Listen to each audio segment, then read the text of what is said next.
kulanti wacan daawadayaal, halkan waa channelkeena xogta daadson.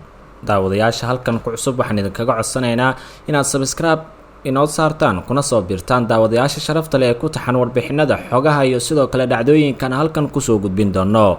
waxaan idin ballan qaadaynaa daawadayaal inaan idin soo gudbin doono xogaha iyo wararkii ugu dambeeyay ee caalamka iyo Soomaalida, sirdoonka iyo sidoo kale sheekooyin xiiso leh la yaab leh. fadlan inoogu soo biir si aad uga mid noqoto daawadayaasha aynu uga mahadcelino kusoo biiristooda inaynu soo gudbino xogo ay ku qancaan. maanta waxaynu ka hadli doonaa afduubka gabdhaha Soomaalida ee Nairobi, walwalka ka dhashay gabdho Soomaali oo la afduubtay, hooyada gabadhii ugu dambeysay oo tilmaamtay in gabadheeda meed iyo nolol midkii lagu hayaba loo geeyo. warbixin guud ayaan ku eegi doonaa. mar kale ayaan codsi idin dirayaa daawadayaal, haddii aad inagu cusub tahay subscribe inoo saar.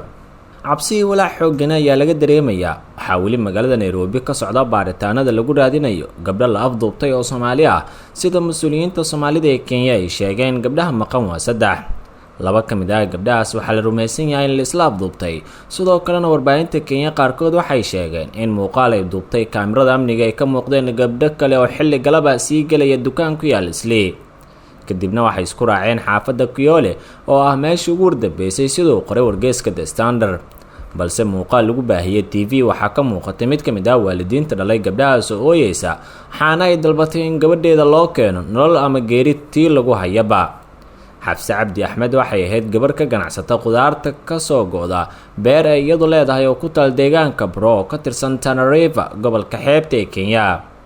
Shindel Sheekh Nuur oo dhashay Xafsa Cabdi, waraysi ay siisay TV-ga Universal waxay ku sheegtay, gabadheeda waxay ka shaqaynaysay beer bura ku taal, aniguna intaan qaraha ku maqan tahay baan ogaa. waxaa maqlay in gabdhaha Nairobi la afduubtay, waxaa la ii keenay sawirkeeda iyadoo oonaysa ayay tiri, qofkii ii garanaya oo gabadhaas meel ku arka waa la raadinayaa oo dowladdu way mahadsan tahay, garab bay siisay. muslim iyo gaalba qofkii arka ha ii keeno ayay tiri.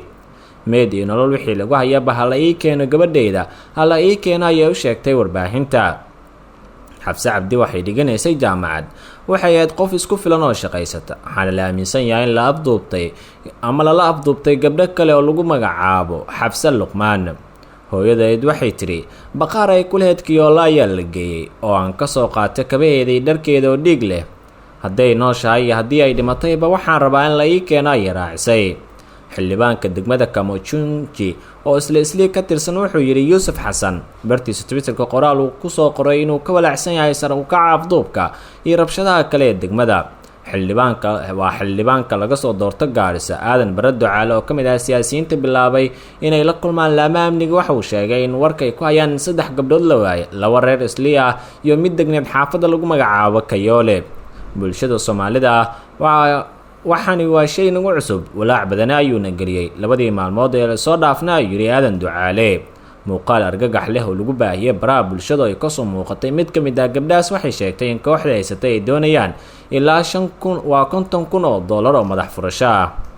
xildhibaan Yuusuf wuxuu yiri, waxaan la xiriiray taliyaha booliska aan u sheegay in tallaabo degdeg ah oo muuqato la qaado si loo difaaco rayidka, loona sugo amnigii badqabka dadka, lana soo celiyo sharciga iyo kala dambeynta xaafadda ayuu raaciyay xildhibaanka.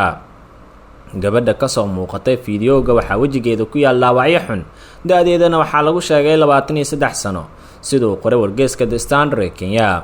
wargeyska oo soo xigtay dumaashigeeda lagu magacaabo Cumar Ibraahim wuxuu qoray, dadkii afduubtay waxay fariin noogu soo qoreen Arbacadii, waxayna sheegeen in madax furasho ay doonayaan. waxaan ka walwalaynaa in dhibaato ay u geystaan, ayuu hadalka ku soo daray sida uu ku xusay warbixinta wargeyska The Standard uu siiyey dumaashiga gabadha la afduubtay.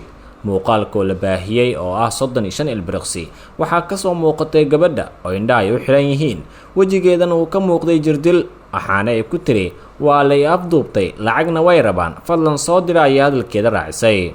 xildhibaan Yuusuf Xasan ayaa sheegay in loo baahan yahay in booliska ay qaadaan ficil degdeg ah oo lagu ilaalinayo bulshada bartilmaameedka iyo xaafadoodaba.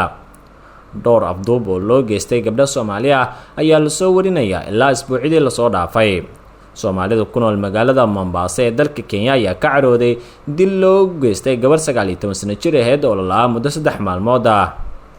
allah u naxariistee najma cabdulaahi macalin oo ka mid ahayd ardaydii sanadkan ka baxday dugsiyada sare ayaa ugu dambeyn meydkeeda oo ay ka muuqdeen dhaawacyo laga helay deegaanka boonshe ee magaalo xebeedka mombaaso ee kenya ilaa iyo haatan waxaa gacanta lagu soo dhigay hal qof oo dumar ah oo looga shakisan yahay in dilka gabadhaas ay ka dambeyso. xasan bashiir oo ka mid ah ehelada gabadhaas waxauu warbaahinta u sheegay in gabadha markii hore lasoo helay iyadoo dhaawac ay ka muuqdeen kadibna cisbitaal la geeyey ay ku dhimatay. waxaa dhaawacyada uga yaalin labada dhinac ee wejiga, ilkaha iyo kiliyada ayuu yidhi xasan oo la hadlayay warbaahinta. arrintani waxay walaac ku abuurtay bulshada ku nool guud ahaan dalka Kenya iyadoo ay ku cusub tahay islamarkaana mas-uuliyiinta Soomaalida ay dalbadeen in laamaha ammaanka baaris dhab ay sameeyaan kuna aadan dhacdooyinkan soo noqnoqday.